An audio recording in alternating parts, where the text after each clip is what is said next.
Welcome to Total Design Live. It's a podcast where real tabletop game designers, with a surprise set of design constraints, design a game right before your very ears. It's game design without a net, and it starts now. Hello, everyone. Welcome to Season 2 of Total Design Live. I'm David Abelson. And I'm Rosco Schock. Thanks for joining us. This episode, we're welcoming game designer Maia Thomas. Hey, Maia. Welcome to the show. Hello. Thank you for having me. I'm excited to be here. It's great to have you here. Thanks for participating in our little challenge, our little experiment this season. For those who may not have met you before, could you just tell us briefly a little bit about your game design background and how you kind of got into that part of the hobby? Yeah, I've been doing game design seriously for, I don't know, 6+ years or something like that. I mean, I grew up playing a lot of like HeroScape, which was a game that was extremely modular that I definitely got some of the game design hooks in me during that. But mostly I'm just in a lot of online spaces, the Break My Game Discord, Building the Game Discord, stuff like that.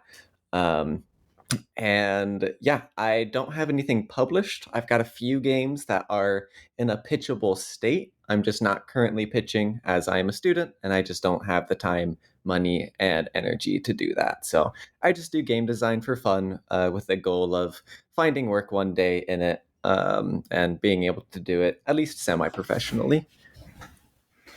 Yeah, awesome. Thanks for that.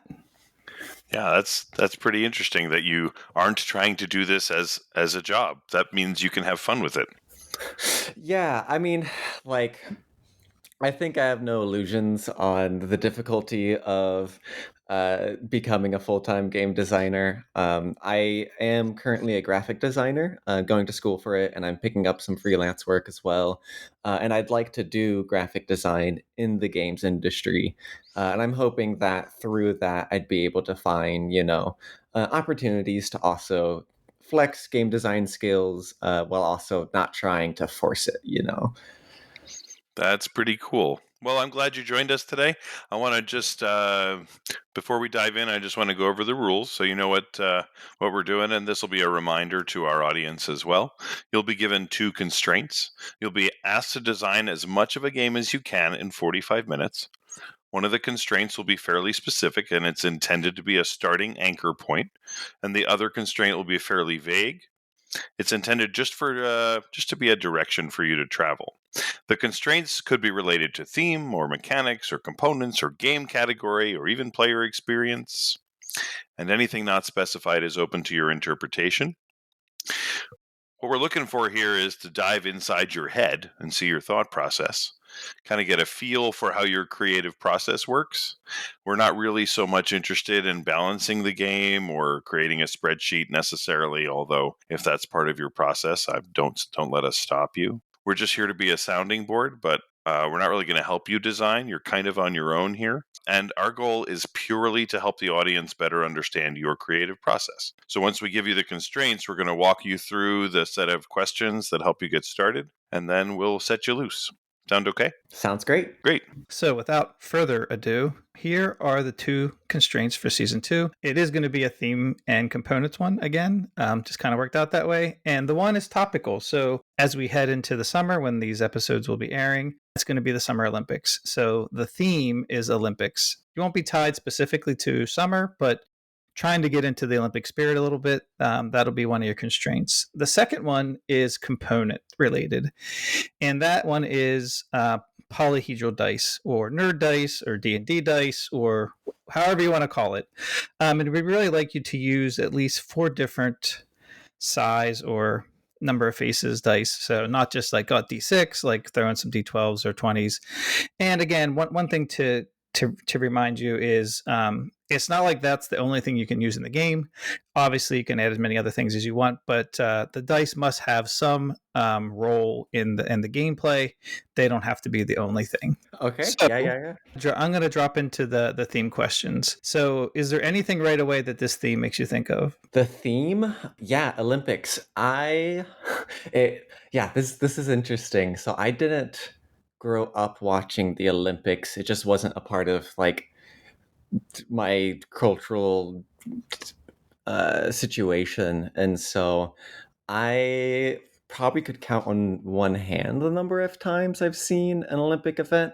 I'd like to change that. However, walking into this theme, I'm going, okay, we're going to do fake games. Like, I'm not going to pretend to try to mimic something real. We're doing like something totally like it. Maybe we're not humans. Maybe it's the Bug Olympics. Maybe it's the like, I don't know. It's the animated rock Olympics. Something fun. Just to like evoke the spirit of competition and like specifically sports and sort of single actor competition, right? Because I guess there's a lot of team-based ones, but I feel like my limited understanding is there's a lot of like individual Olympic events. And so yeah, I think my brain is like, yeah, players are doing a lot of competing on a lot of little mini games or something like that. Cool. So let me ask you this question. Does this theme suggest a specific weight or target audience? Does it make you lean a certain way, or and maybe you don't know yet, but just off the cuff? Yeah, I think it is an extremely accessible theme. I think everybody knows the Olympics, even if you're not someone who participates or watches. So I think immediately I'm like, yes, I struggle to make super lightweight games, so this might be sort of that like gateway into we're gonna play with a lot of rules maybe, but we're gonna keep turns sharp. We're gonna keep the gameplay flow sharp. Ideally, someone is a gamer and they can help facilitate, but your family could play, right? Um, your friend that you know maybe really enjoys King Domino but hasn't played. I don't know. Um, yeah, is no TI player. I think we can hit that like gateway plus sort of area. Yeah, there's a lot of space there. So one last question about theme, and then David will kind of walk you through some stuff on the components. And this will be slightly related, but just kind of at a broader, higher level.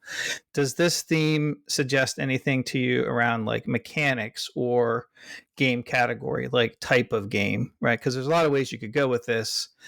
Even for like you're saying, Gateway Plus, there's still a lot of different kind of game mechanics or style of game or type of game that you could aim. Yeah, I'm kind of thinking about like I'm thinking about round structure. I'm thinking about where my brain wants to immediately jump to is, hey, we're playing, half a dozen to a dozen micro games. And so I want to use these dice that we'll talk about in a moment, but I want to have some sort of like randomizer that's like, hey, we're now playing this sport. We're now playing this other sport. And so maybe those are just like big chunky jumbo cards, right? That give you all of the information that you need on top of whatever like the base core system is. And so I'm thinking we can get away with some sort of like, you've got cards that are determining what type of game you're playing. You've got cards that are determining the type of like player that you are. So I have like some light role playing elements where it's like, maybe different players have different strengths and weaknesses, and maybe some like single use things that they could use to cheat at a game. And yeah, we'll see exactly how the turn structure goes. But that's kind of where my brain is existing in currently. Okay, great. Now, before you get too deep into the design process, which this is a great start so far, let's just talk about these dice for a second, okay? When you think about polyhedral dice, what's the first game you think of? First game I think of, I mean, we call them the D&D dice for good reason. That's a popular one. I'm trying to think. Another game I think of is Pass the Pigs. They're the sort of unconventional dice is maybe a different way you could go about it. For those who don't know, it's a game where you have two little toy pigs that you're rolling, and depending on how they stand or are leaning, you get different amount of points. And it's genuinely one of my favorite games. Okay. Yeah, so D&D, it tends to be the first thing that people think of. I think it's generally the first thing that people think about, because it's where you find all the dice. I don't even think I've played a board game where all of the polyhedral dice are present. Have you, Roscoe? Yeah, so one that we've been mentioning a little bit this season is Clarence Simpson has a game called Merchants of Magic, I think it's called. And so that one was one of the ones that was based on his initial entry to there was a Gen Can't Button Shy contest a couple years ago, which was basically you had to make a one sheet roll and write, and you got a D4, D6, 8, 10, 12, 20. And that was it. That was the only component you were allowed to have, is those 6 dice and one piece of paper. Based on his kind of design for that game got a lot bigger and more fleshed out, but we'll talk more about that. But yeah, some of the dice with the more faces tend to be a lot more swingy, and so that's definitely a thing that has to be considered. But yeah, I know his game has that where each different die, like somewhat you want high or low or whatever. But yeah, there's not a ton in this space. So what I want to do is just try and add this one piece of information about polyhedral dice, right? I think we all want to say, as soon as we hear about dice, we either have a preconceived notion about dice being great or dice being horrible, right?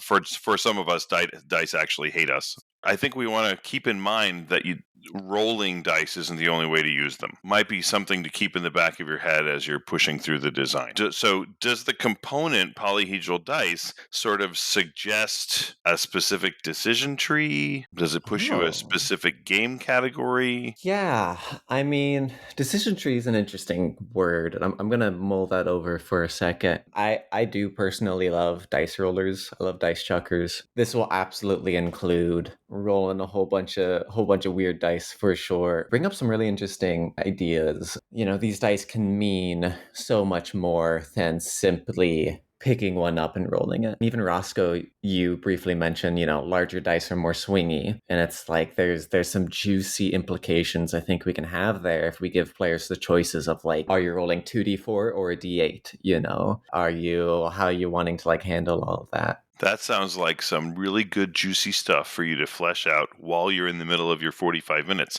Are you ready to get started? Oh yeah, absolutely. Okay, so best of luck. Your 45 minutes begins now. Okay, so I am really excited about the Bug Olympics because I think it is charming. I like bugs more than just like cute fuzzy animals, because I think bugs are weird and just like little scrangly little things. So we're doing Bug Olympic. I want players to have some sort of different stats, like basic things of like, this bug has good speed. Maybe it's like speed, strength, jump. Yeah, maybe we just start with like those 3 stats, and maybe we can figure out more later. Maybe like coordination, which is just going to be like handling objects, because like bugs can't do that very well, but some can. So what I'm picturing is everybody has a bug character, and that's who you're going to be for the rest of the game. And then we're going to have a stack of jumbo-sized cards, and every round we are going to be playing a different Bug Olympic sport. And the goal is to get as many gold medals as you can, right? We do gold, silver, bronze. So what this will look like is either this is going to be turns based, and players are taking turns rolling dice to see how good they can get at whatever the current event is, or this is going to be real time or somehow simultaneous, if not real time. It could be everyone's rolling once at the same time. You compare scores, maybe you roll again. Depending on the event, you're all sort of rolling together and comparing to see who gets there. I think I actually like that. I think having a turn structure where everyone is taking turns one at a time is going to risk extending the game length, when my goal is I want to get players through at least 6 events, because I really want this game to be about variety and constantly shifting. I think what I am seeing is, this base structure where let's choose an event just so I can like help give a little bit more meat to this. Let's say this event is the dung rolling bug event. And so on it, it tells you what kind of dice you can roll, maybe, or maybe if you use certain stats, you get a bonus. So it's like, hey, the dung rolling event, you get a plus, you get a die upgrade bonus for strength and coordination. Then players, maybe they're still rolling all of their dice, but everyone gets a bump. No, I don't think that's very interesting. That's not really creating decisions if everyone just gets to use all of their dice, but then one of your die types are bumped up. I think there's room to explore what that looks like. What I'm trying to do is have the events unfairly favor certain bug types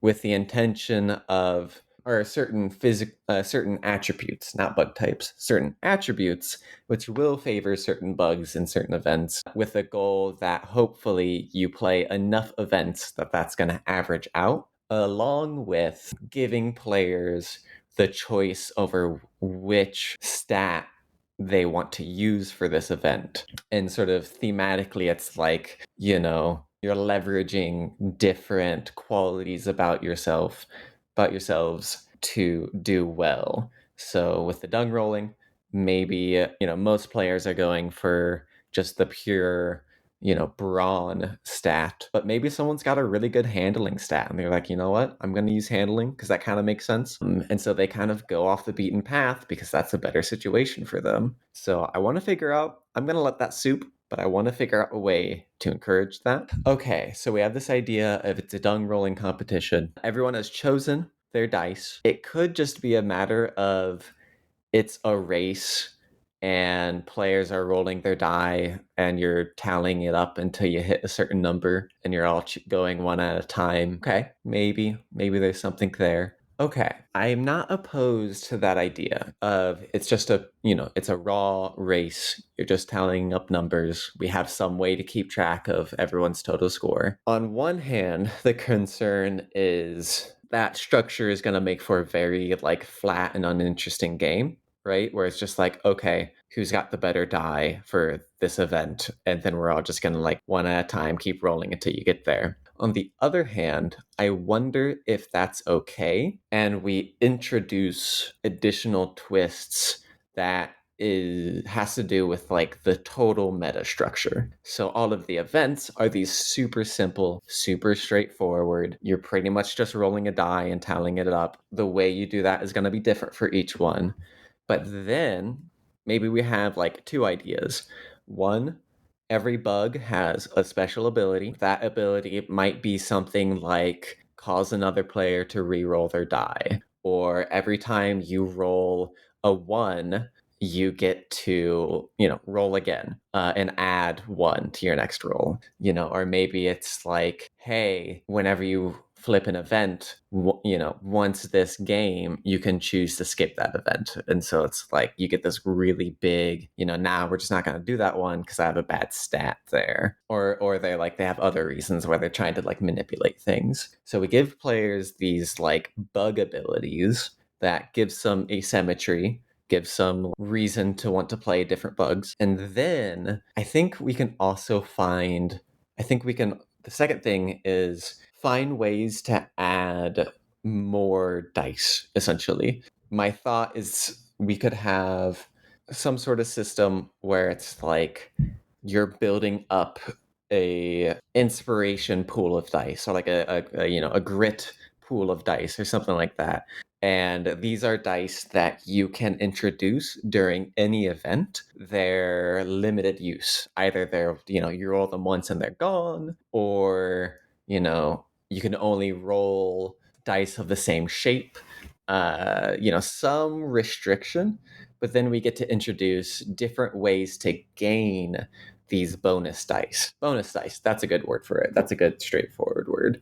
So things like, hey, did you not earn any medal? You get a bonus die. Hey, did you roll a 1? You get a bonus die. Hey, did you choose your weakest stat for this event? You get 2 bonus dice. Like something like that, where we can take what is initially a super simple base of event, you're rolling a stat, and how you roll and what you're looking for is going to change based on different events. And then we're introducing these like moment to moment decisions of, when do I want to introduce bonus dice? Is there a way to upgrade my bonus dice? So maybe I want to hold off using one and try to get it up to like, it's a D6. Now I get to turn it into a D8. Now it's a D10. And it's like, I'm just going to let that one cook until that's a D20, and then I'm going to bring that back, that D20 in when I really need it. To kind of give some strategy there as to like how you want to use it and why you might not want to use it, that sort of thing. So I just want to jump in here real fast and ask a question. It seems like so far, and you stated earlier that you don't have a lot of experience with the Olympics, so I want to make sure that there are a lot of different events in the Olympics. Some of them are individual performer kind of events, like track and field, where one person from the team runs, and there's team sports as well. So there's like soccer or baseball, where the whole team competes at the same time. It sounds like you've been leaning in the direction of all individual sports, and I'm not trying to dissuade you from that. That might be the right way to go, but I just wanted to bring that up. Yeah, thank you for bringing that up, because that is a good reminder. And that, I think, excites me for the idea of like, hey, what if sometimes you are on teams with someone or you are paired up? Like that could introduce some weird group dynamics where it's like, hey, we're now playing, I don't know, bug soccer. I would call it something different. But we're playing bug soccer. You split up the entire group into 2 teams. If there's an uneven number of teams, you have the player in last join whichever team they want to join. We can finesse that later, how exactly that works. But and so it's now like, hey, for this round, you and I are paired up, and we're gonna get the same medals if we win or lose. And then that becomes potentially another layer of conversation around these bonus dice, because it's like, hey, are you gonna use that D10 to help your team win? Which also means you're gonna be given, Rosco a gold medal. Like, you really want to do that? Or like maybe you can convince like, hey David, like we're on a team, why don't you use that D10? Like, come on, we're right there. All we need is that little bump. As long as I can use it to beat Rosco. Yeah, exactly. Yeah, because maybe Rosco is the winner on the other team, so it's like, yeah, we absolutely can't let them win. That's juicy. That's really cool. And I recognize that, like, technically, you're not going to have one athlete that's playing every single Olympic game, but we're bugs, so we are going to do that. We don't, doesn't matter. Yeah, and then you could even get into like some more of the weeds where it's like, okay, we're playing bug soccer, and maybe there's a requirement. One player has to use brawn. One player has to use speed. One player has to use handling, or it's like you limit one per category, and so there becomes this like there comes just a little bit of extra dynamism. Dynamism? I don't know. I'm making up words. I still think that initial decision of what stat you're using could be made more interesting, and I don't know how, but I think teams could help leverage whatever that solution is. Yeah, let me just question. So you were talking earlier about some of these bugs you're playing as a certain bug type or whatever, or a certain character even inside the same bug family, and that they might have a special ability and some of these kind of things. So I was curious about that. You were talking about stats, a little bit pseudo D&D-ish a little bit. So I was curious if you had thought yet, and maybe you haven't, how do you kind of pick, so there's some things that where you like, there's like a pregame of like kind of picking your stats and which dice you get, right? So you're rolling for some totals or whatever. And the bonus dice, that all makes sense. What you've explained so far, that I think that's pretty clear. But I wasn't as clear on like, kind of what you start with? Are you given a choice? Are you just given the same set? Everyone has the same ones, or is it related to the character you are, or the species you are, or is it like a decision you get to kind of like balance, a little bit like when you play real D&D, like not to send you a certain direction, but like when you play real D&D, like you get so many rerolls or certain ones and like where you're going to put your 20 and you get to kind of pick. So I wasn't sure if that's kind of what you were thinking. And I just wanted to kind of tease that out a little bit. If you had any sense yet of kind of like how each player starts off it sounds like you were going for each character and each player is kind of like in a different starting spot, and then that creates some of the variants. So I was just curious if you could elaborate on that a little bit. Yeah, no, that's a good question. In my head, you are given a character card, and that's going to determine like, strength is D8, speed is D6, that sort of thing. Mainly because I want it to be easy to sit down and immediately start playing as fast as we can. That's just something I value in games, especially if this is Gateway Plus. So having that be super straightforward, at least to begin with, is kind of where I'm leaning toward. I am intrigued by the idea of those stats changing over time, or like giving players some control over what those stats are. But I apologize. Was that kind of touching on what you were asking at least a little bit? Yeah, it sounds like your idea was that would be kind of driven by the character you pick to play, would kind of have some built-in stuff, and then each one could be different, and that's kind of like where you start. Just as like as Dave was saying before, like one of the things about the Olympics is, although it's like a short 2-week 3-week event, people spend 20-30 years practicing and training for those. So like and maybe that's something that can tease into your bug Olympics or not. Maybe that's not the direction you want to go, but it's out there too. It makes me wonder if I want to like shift an idea. So I'm going to pitch an augmentation, because I hear what you're saying, where it's like it's a little weird if I could suddenly tank one stat to be another, or it's a little weird if it's just like, hey, I want to have a character that's just incredibly strong and I'm going to be terrible at everything else. Like that kind of limits my ability to design interesting, nuanced characters, which is what I would like out of this. So what if we add an additional third axis to the game, and that's, hey, you're not one character, you are a team of characters. And I think there's maybe some allusion to this earlier, where it's like, you are the bees. There are 4 bees. 1 bee is the strong bee. 1 bee is the jack of all trades bee. And as a whole, the bees are going to be better at speed on average, and maybe weaker at strength on average, but you're going to have like 4 different little character bees. And then there becomes an additional layer of like, one, we get the storytelling of, yes, this bee has been training all its life to do these kinds of sports. So it makes sense that it makes sense narratively what's happening a little bit better, while allowing me to have your 4 different characters have like pretty extreme differences, and that's okay for the game. So to kind of reiterate, what I'm thinking is each player gets 4 cards. Right now I'm going to say those 4 cards have been designed as a set. So you're not randomizing what 4 characters you get. You get the bee people, you get the beetles, you get the stick bugs, you get the spiders, and they're balanced to kind of complement each other in some way.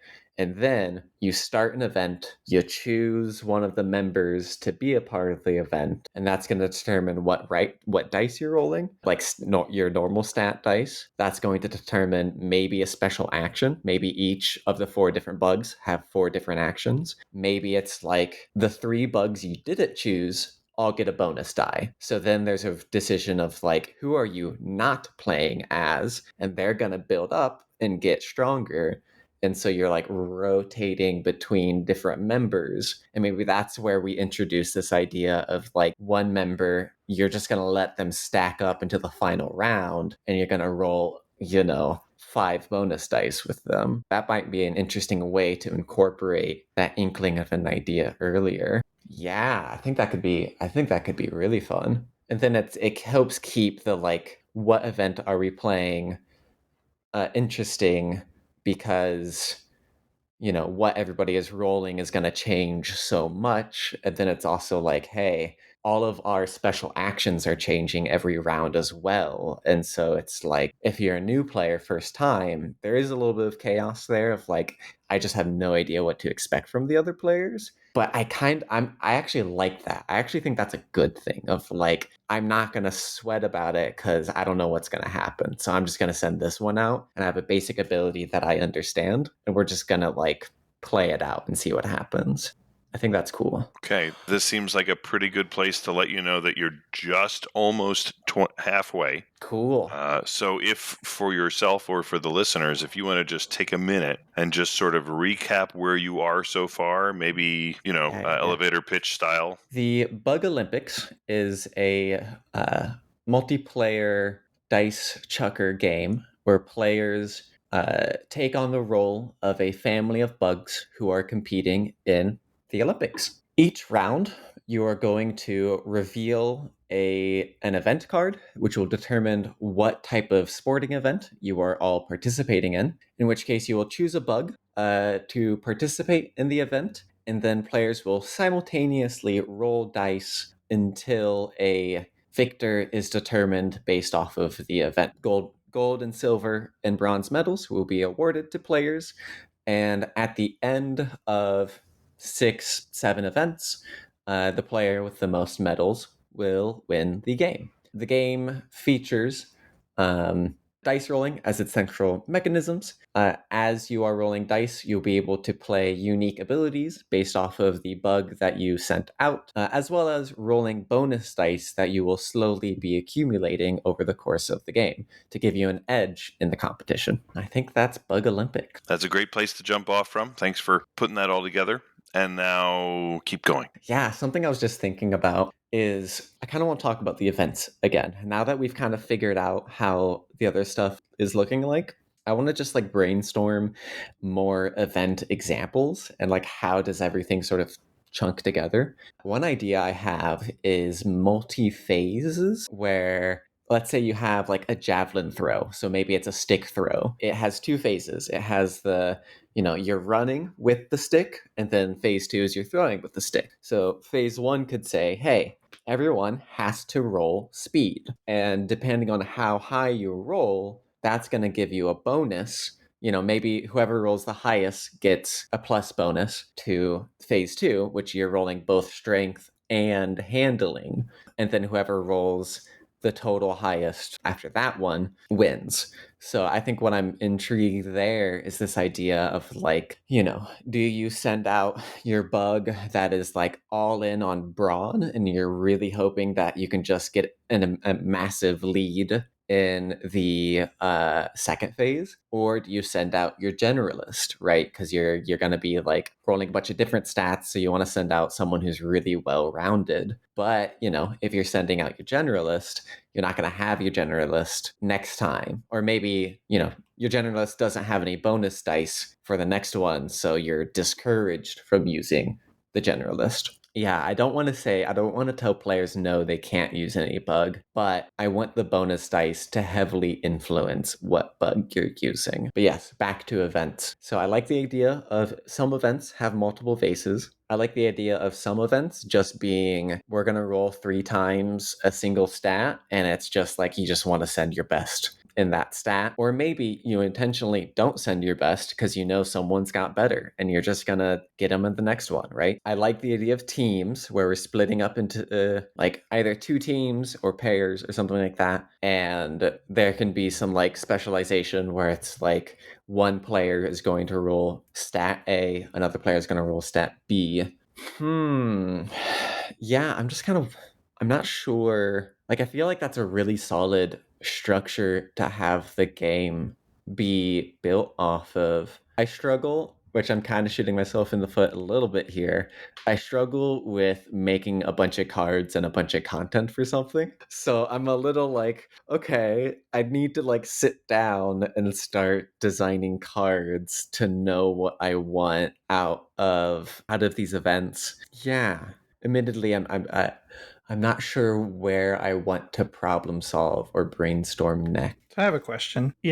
Obviously you can flesh out other events that are fake or stealing a picnic lunch or whatever it is. But one of the things that invariably happens with dice is sometimes they do not behave. And so I think one thing that would be interesting to hear what you might want to kind of propose around every time I design a game with dice, which is usually not that frequent, right? Because the thing is, you end up with you have high variance, right? So, you have to have some kind of system for mitigation and, whether that's rerolls, you take a game like Castles of Burgundy, where you have these workers, which let you make a die go up one or down one and even wrap and stuff like that. So, I agree. I think what you have so far is pretty good structure in terms of the turns. But for any kind of dice chucker, dice rolling variance is always going to be, especially since it's more the other kind of variance, right? Output randomness as opposed to input randomness. Like you're rolling the dice and like you kind of decide and then you roll, right? So I think that might be an area to be interesting to hear. You kind of like brainstorm and think about how you might pull that in. No, I totally hear you. Yeah, I am of two minds, because there's one part of me that like is totally cool with like, yeah, sometimes you're gonna bring out your strong bug to the strong event and you're just gonna roll nothing but twos. And I personally am totally okay with that. However, I do think we can have some systems in place to help like minimize that. I think the first one is bug abilities. I'm thinking like all of the generalists, or at least like a common generalist ability is reroll a die, I think we can have those bug abilities kind of being those die manipulation effects, but not all of them. I want some bug abilities to be like, to get a little weird with it, but I think a common bug ability could be dice manipulation to give people that like feeling of control. I think rewarding bonus dice is going to be a big one as well, where it's just like, hey, everyone who didn't get a medal gets a bonus dice. Every time you roll a 1, you get a bonus dice. Every time we can have like a couple blanket rules like that, so that yes, you did get a really crappy roll, or you got totally, bad RNG for this entire event. We're going to give you some cookies so that we're going to increase your chances that, you're going to get some better rolls next time. And that may even lead to some like metagaming stuff of like, who you're sending out. But that we'll have to see. Yeah, I think the bonus dice are going to help a lot with getting players to hit averages, which is good. If you're rolling 2d6, right, versus a d12, 2d6 is going to be more consistent. It does kind of make me wonder if all of the stats have you roll 2 dice as a baseline, and exceptions are things that maybe are a little bit more swingy. Because that might also help just get players to hitting the average. I'm not sold on that idea, because that forces a higher component count, because we're doubling the amount of dice being rolled at a baseline.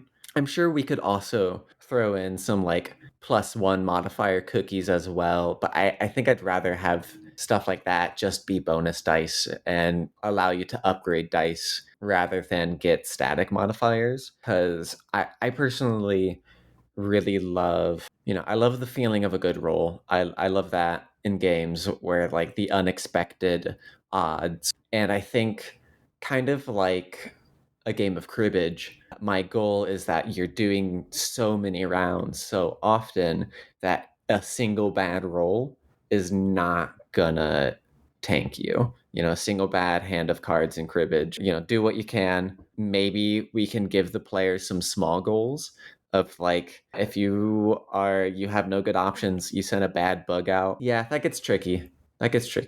I think as I was saying that, I was realizing like, I don't know what small goals I could give someone who's doing poorly, because this current game structure is basically you make a decision at the start of an event of who you're going to play, and then you're seeing how it resolves, and there is the extra decision of what ability do you want to use and what bonus die you want to use. But if you're not feeling this event and it's going to be bad, is there another choice that I could give that player so that their only choices currently is expend resources to do better? But if you're not going to do better, what do? Do you just sit there?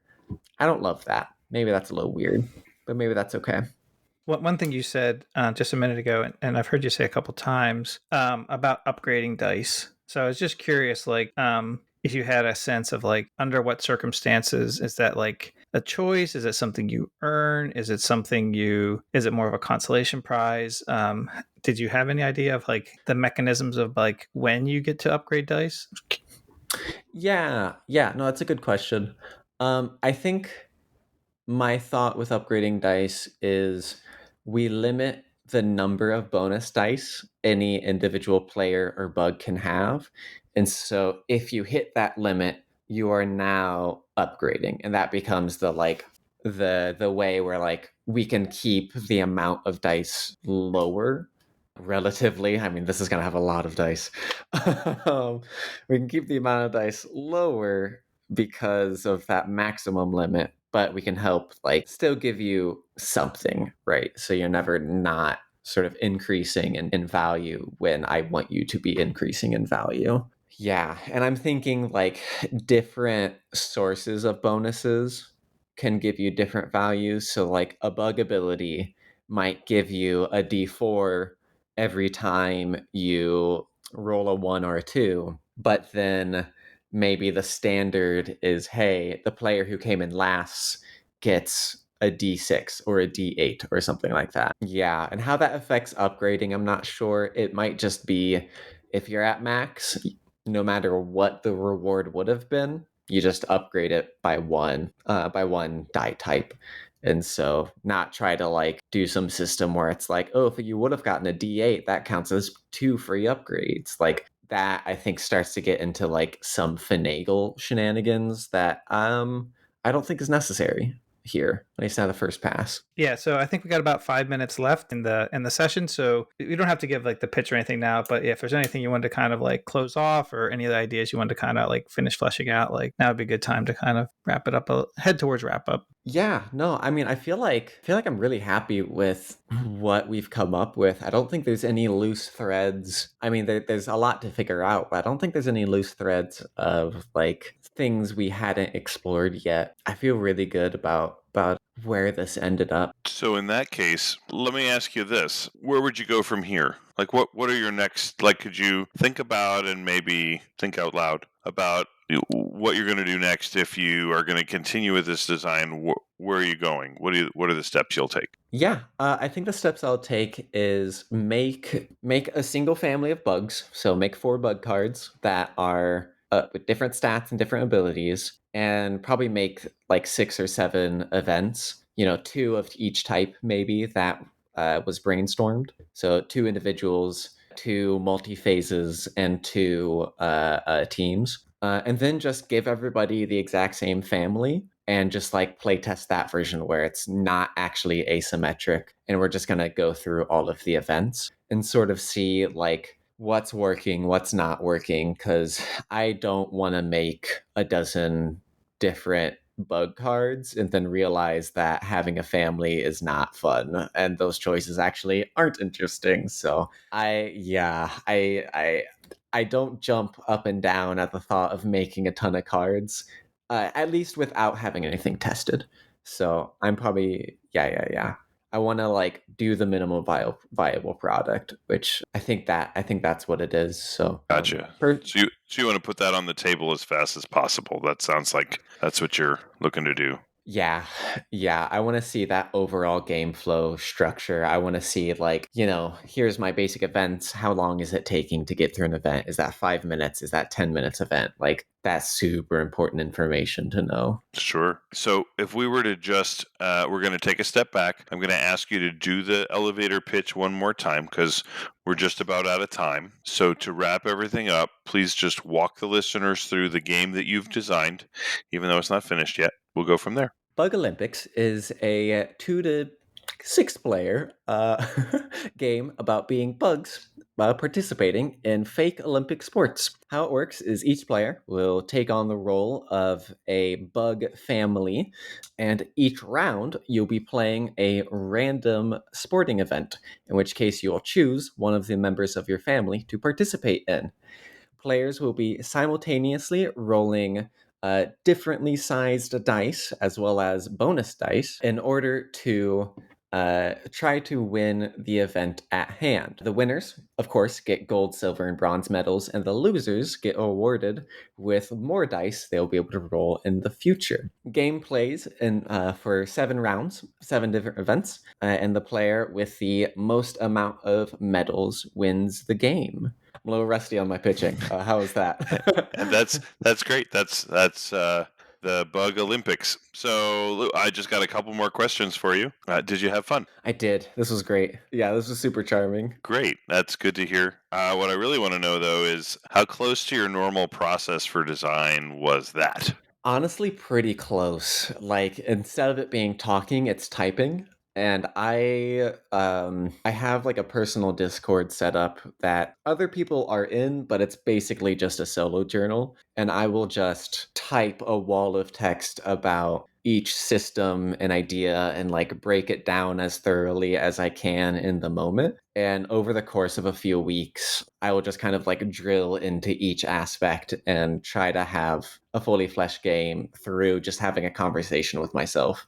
And so it's a lot of like rereading and asking myself questions, then answering them, and then that sort of thing. So I feel like all that this is missing is me sitting in Illustrator and mocking up some card layout designs while I'm doing this. I feel like, with the exception of the Illustrator part, that's kind of like how Rosco does it. He just talks to himself. Yeah, it's great. Hey, I'm my best friend. You know what I mean? Yeah, and you're not going to let yourself down. Exactly. Well, that's the idea, right?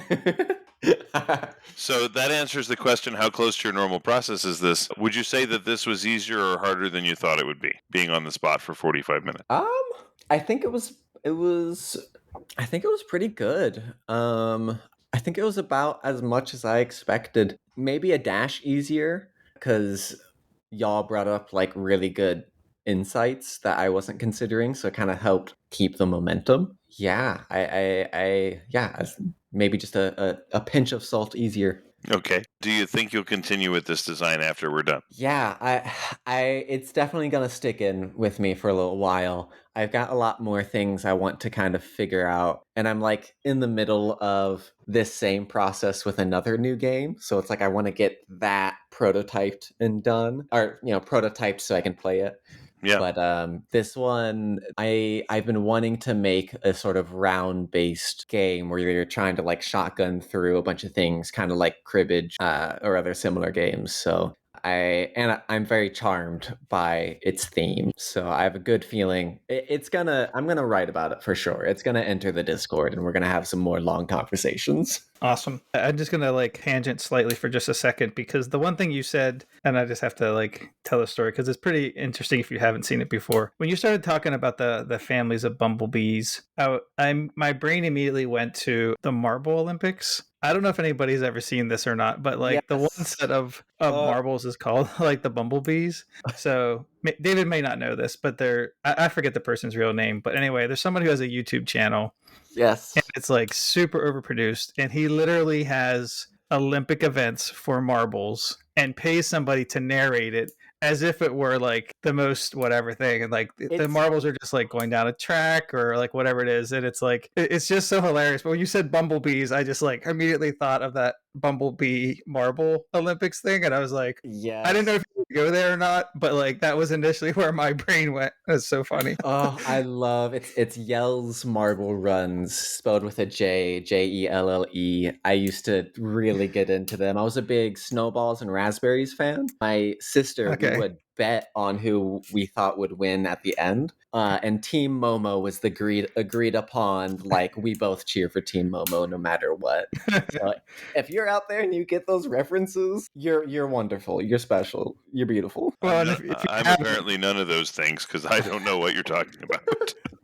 Well, you can be. You just need to watch Yell's Marble Run. Yeah, just go to YouTube. Marble Olympics. Yeah, just go to YouTube and Google Marble Olympics and just check it out. Because like some of the stuff, the narration, like pay somebody. I don't know if maybe it's him. Very very specific, and they talk about like, oh, this second run, you can see he's saving his strength, and like talks about like as if it's like a real person. It's like it's a marble. You forget that it's a marble because of how good that narrator is. Anyways, sorry. Let's go back to the podcast. Yeah, sorry, slight tangent there. So Maya, is there any project or game you're working on now that you could just give us a brief description, or something that's something that you're working on now? Yeah, I'll give you the short pitch of the game I'm currently in the process of making. It is called Shackles. It is a multi-victor game where you are escaping a very dark and twisted dungeon by having to kill your jailer. So each player will have their own jailer. Each player can win if they're able to defeat their jailer. If you don't defeat them, then you lose. The goal of that game is to try to create a really oppressive environment that players are encouraged to help each other out in this environment because every action will have implications for the other players. And so there's a lot of like shoulder and elbow bumping as you're trying, you've got your singular goal, but like, hey, maybe helping each other out is actually a good idea, and really put it in this like really dark and twisted sort of, escape the dark castle aesthetic is what you can, if you're familiar with that game environment. So very excited about this project, which is also why I'm kind of excited about Bug Olympics, because that's opposite tonally, and I think I'll need that. But yeah, that's kind of what I've been up to lately. Yeah, that sounds super interesting. If somebody wanted to reach out to you or follow along with your design stuff online, is there a good place they could go, like Discord or anything like that? Yeah, Discord is great. You can find me. The two big Discord communities I'm in is Break My Game server and Building the Game server. I hope it's okay that I mentioned that. Or you can shoot me an email at design.maya.thomas. That's MAIATHOMAS at gmail.com. And then I can get connected with you from there, either through get us in touch in Discord if you just want to call sometime. Yes, I am working on a website and things like that. However, that will come later, so I don't have that information currently. That's a good start. Hey, listeners, if you want to join in any discussion about this episode, this season, or if you'd like to participate in a future season, reach out to us online at Total Design Live on either Twitter or Blue Sky. That's it for this episode. We hope you'll join us again soon for more game design without a net. Thanks for listening to this episode of Total Design Live. Be sure to check out how other designers did this season with the same surprise design constraints. We hope this podcast will help inspire you in your own board game design journey and give you a peek behind the curtain about how other designers' creative process works. Please like and subscribe to our podcast on iTunes, Spotify, or wherever you get your podcasts. We hope you'll come back and join us again for future episodes.